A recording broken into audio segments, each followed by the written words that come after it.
What up, y'all? Those of y'all that been watching, y'all know I got the little baby dust deputy. I'm gonna show you guys here in a minute, but I want to show you what came in. Everything is not in yet, but we're getting closer. You guys see what it is and let me know what you think is coming in. Let me show you what I got. Alrighty, so I've been using this little dust deputy with a vacuum cleaner for a couple of months now, and it's been working awesome. I have it connected to my CNC machine, which does a great job, but it can be better. So y'all check this out. Boom. Yeah, it's got tape on it because I just siliconed those areas so it has 0 leaks.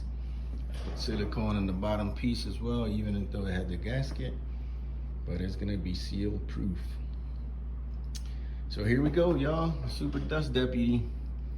I'm gonna just let y'all know I have some other stuff coming in.